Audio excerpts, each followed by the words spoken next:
Assalamualaikum warahmatullahi wabarakatuh. Hai semua, perkenalkan nama aku Salma Widyasari dari Pangkalan PMR Wira SMA Negeri 8 Semarang. Di sini pasti kalian ngerasa nggak sih perbedaan dari era sebelum pandemi dan era setelah pandemi? Kayak kegiatan yang kita lakuin itu berbeda. Salah satunya adalah donor darah. Tapi sebelum itu aku mau tanya deh sama kalian. Kalian tahu nggak sih apa itu donor darah? Jadi, donor darah adalah menyumbang darah untuk tujuan transfusi darah. Kalau transfusi darah yaitu proses pemindahan darah dari seseorang yang sehat dan memenuhi persyaratan yang kemudian diberikan untuk orang yang membutuhkan. Nah, dari darah yang dipindahkan itu pun dibedakan menjadi dua macam, yaitu ada darah lengkap dan komponen darah. Darah lengkap itu yaitu darah yang mengandung seluruh komponen darah. Kalau komponen darah berarti terdiri dari plasma darah, sel darah merah, sel darah putih, dan keping-keping darah. Kemudian dari itu tindakan donor darah dibedakan menjadi dua juga, yaitu DDS dan DDP. DDS adalah donor darah sukarela, yaitu seseorang yang menyumbangkan darahnya secara sukarela tanpa mengetahui untuk siapa darah tersebut akan diberikan. Kalau DDP, donor darah pengganti. Menurut kalian itu apa? Oke. Donor darah pengganti adalah seseorang yang diminta untuk mendonorkan darahnya kepada seseorang dan dia mengetahui darah tersebut diberikan kepada siapa. Jadi kalian udah tahu kan perbedaan DDP dan DDS.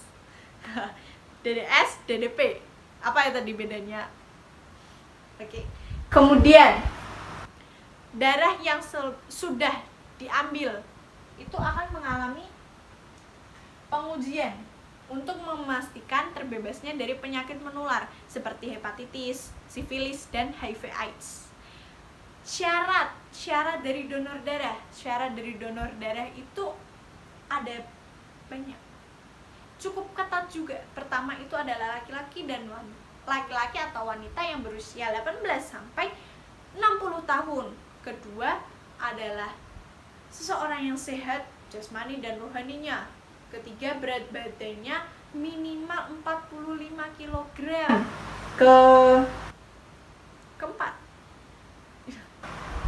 Keempat adalah kadar hemoglobinnya 12,5 G/dl. Lalu kelima adalah tekanan darah sistoliknya 100 sampai 180 mmHg dan diastolik 50 sampai 100 mmHg. Kemudian tidak menderita penyakit beresiko tinggi seperti tadi HIV/AIDS, hepatitis, sifilis, lalu ada jantung, paru-paru, hati, kanker, dan penyakit kulit kronis. Lalu untuk wanita seperti aku, kamu yang ada di rumah semua, para wanita itu yang sedang haid atau hamil, menyusui, itu tidak diperkenankan untuk mendonorkan darahnya.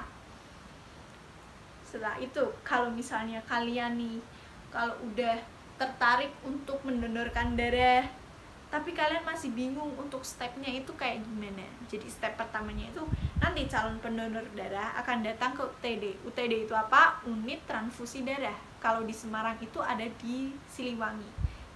Cari sendiri aja di Google. Lalu kedua, nanti calon pendonor akan mengisi formulir. Formulirnya itu berisi identitas dan riwayat kesehatan. Ini kalian harus ngisinya secara jujur. Ketiga, nanti kita akan diperiksa kesehatannya oleh petugas kesehatan sesuai syarat yang telah ditentukan. Kemudian ATD, asisten transfusi darah, akan mengambil darah kita secara cepat, kurang lebih 10 menit, yang pastinya secara aman karena mereka udah pasti ahlinya lah. Lalu pendonor akan mendapatkan kartu tanda donor darah. Itu berguna untuk mengetahui si pemiliknya sudah pernah mendonorkan darah. Lalu dari donor darah ini nih, kita bakal dapat reward. Ya kalau kalian rajin, makanya hidup sehat guys. Dan buat kalian nih yang di luar sana yang selalu bilang kayak, donor darah itu gak berguna. Ngapain donor darah? Berguna cuma buang-buang darah.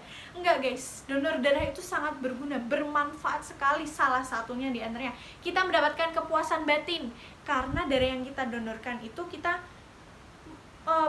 bisa menyelamatkan orang yang sakit. Kedua, kita kesehatannya terjaga, terlihat lah gitulah.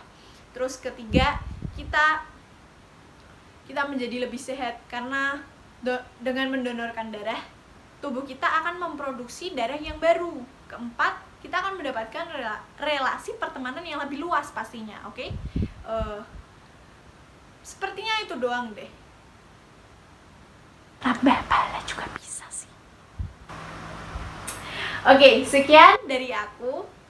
Karena sebenarnya harusnya ada pertanyaan dari kalian semua warga online, tapi karena sedang pandemi, jadi aku minta temen aku untuk memberikan pertanyaan. Ada 2 nih, kita mau buka yang mana dulu? Oh, yang atas dulu guys. Yang bawah, ini udah kebuka nih yang bawah nih. Oke, yang bawah aja dulu dah. Fungsi darah itu ada 3, yaitu mengangkut oksigen dari paru-paru ke sel-sel tubuh. Kedua adalah mengangkut karbon dioksida dari sel-sel ke paru-paru yang kemudian akan dikeluarkan. Ketiga adalah menggantikan sel-sel yang rusak. Oke, pertanyaan selanjutnya. Apa saja jenis golongan darah? Itu ada A, B, AB, dan O. Jangan pernah lupa. Oke. Sekian dari aku. Wassalamualaikum warahmatullahi wabarakatuh. Jadi tunggu apa lagi? Ayo donor darah. See you.